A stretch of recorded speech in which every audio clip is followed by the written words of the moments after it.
Monks, there are 7 kinds of persons to be found existing in the world. What 7? They are: 1 liberated both ways, 1 liberated by wisdom, a body witness, 1 attained to view, 1 liberated by faith, a Dhamma follower and a faith follower. Stop here for a moment.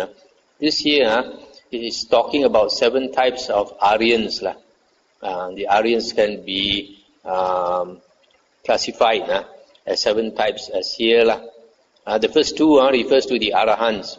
1 liberated both ways, 1 liberated by wisdom. Here you can see these 2 types of arahants, liberated both ways and liberated by wisdom. But earlier we saw in Majjhima Nikaya, Sutta 64, section 16, the Buddha is stated there are 2 types of arahants, liberated by mind and liberated by wisdom.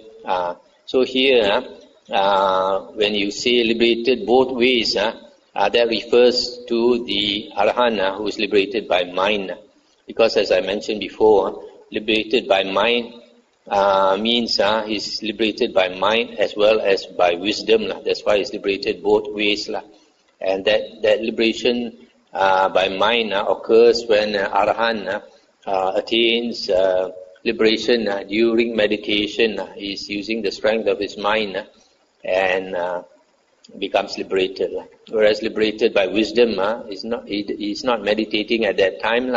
Venerable Sariputta, just listening to the Buddha give a discourse, and he understood and he became liberated. His liberation by wisdom.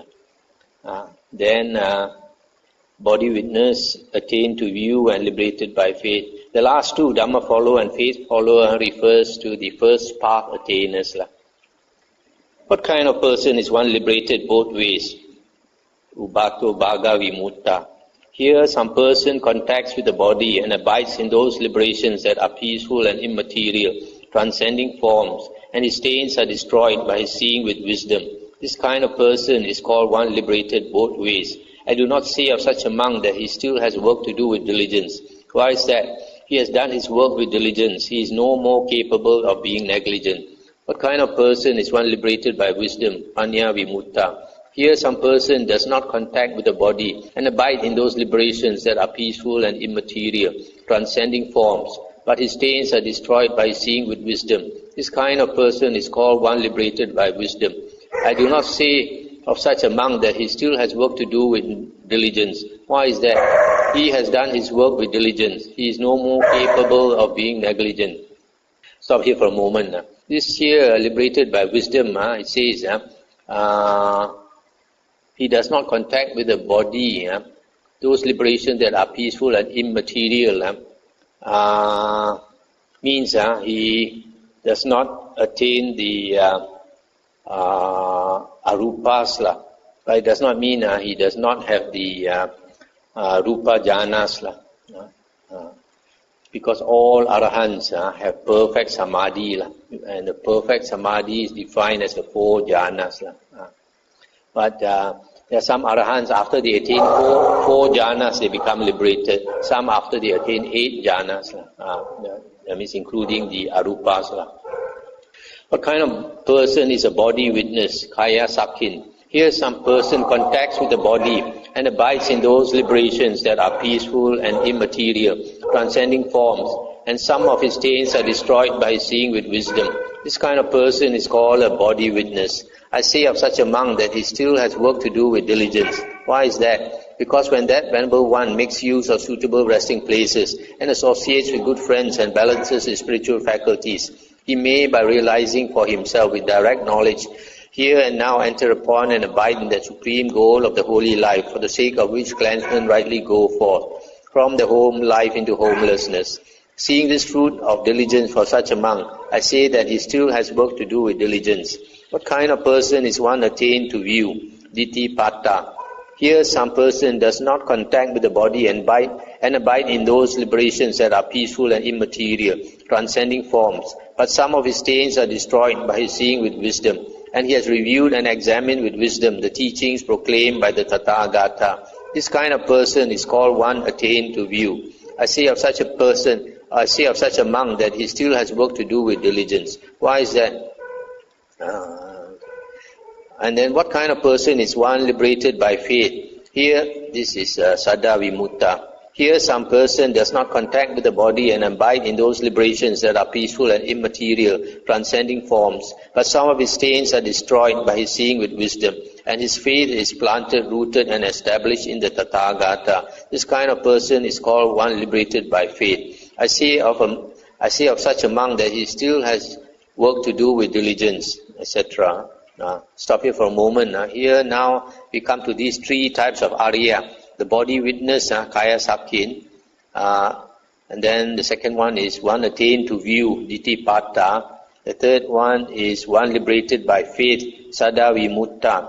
Now according to the Majjhima Nikaya, Atakata commentary, they say that the first two, the liberated both ways and liberated by wisdom, that refers to the arahants.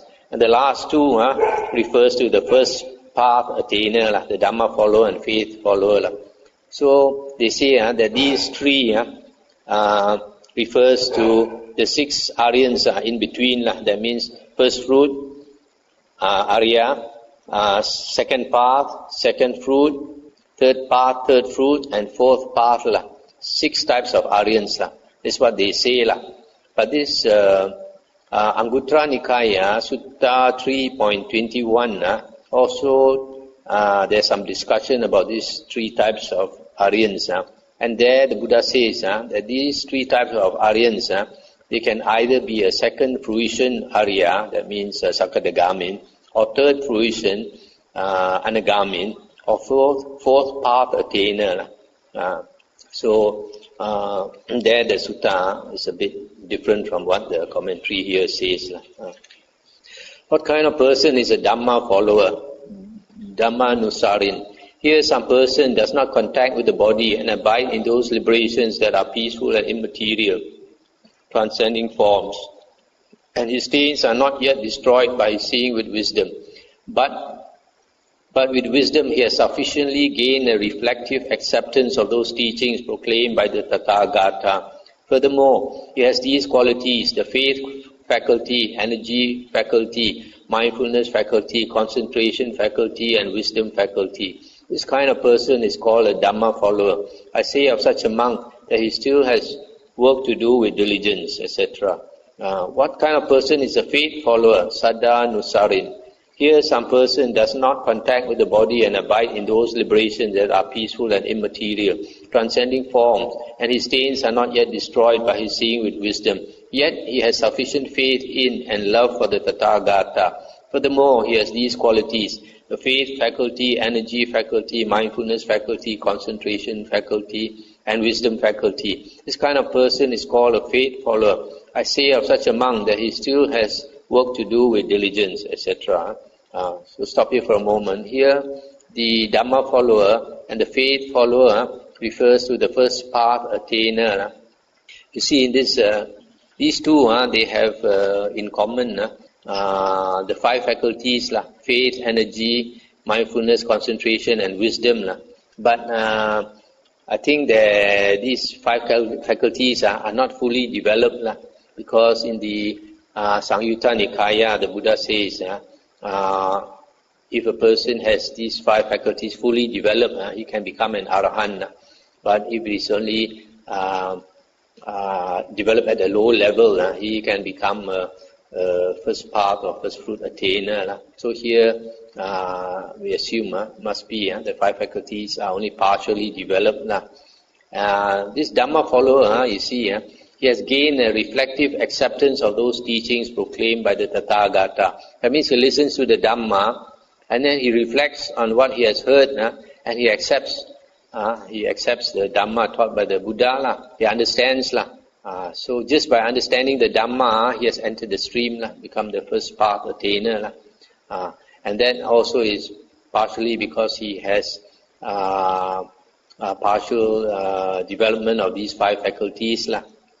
Then the second one, the faith follower, he becomes the first path attainer because he has sufficient faith and love for the Tathagata. That is only possible also if he understands some Dhamma. If he doesn't understand the Dhamma, how can he have faith and love for the Tathagata? So these are the two first path attainers.